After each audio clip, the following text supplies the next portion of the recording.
Empty arsenals in Europe.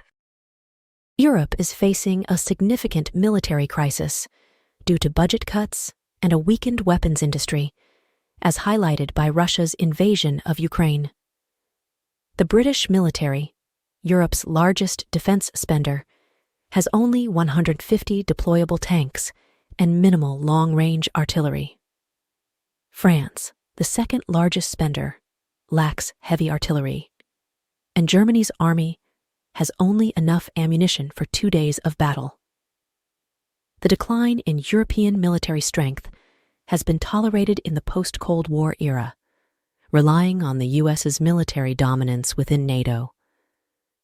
However, with a more isolationist US stance and Russia's actions in Ukraine, concerns about Europe's vulnerability have grown. Europe's industrial capacity for weapons production has eroded over years of budget cuts, posing challenges to rebuilding military capabilities. The Ukraine war has exposed the depth of Europe's military problem, with calls for increased ammunition production. While the US has reaffirmed support for NATO, there is political resistance to new aid for Ukraine, and European nations face economic constraints on weapon production. The European Union struggles to fulfill promises of supplying artillery shells to Ukraine, while North Korea has supplied more shells to Russia. The risk of Russia rearming completely within a few years if it wins in Ukraine is a significant concern. European military spending has fallen, and efforts to meet NATO's 2% spending target have been slow. The current focus on counterinsurgency has left European armies poorly equipped for a conventional land war.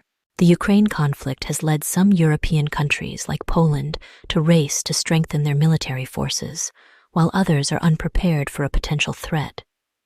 Russia's military spending is increasing, and the time needed for Europe to enhance its defense capabilities is a concern. Political challenges, economic constraints, and a changing geopolitical landscape contribute to the urgency of addressing Europe's weakened military state. The situation is compared to the pre-World War II period, emphasizing the need for Europe to prepare for potential threats.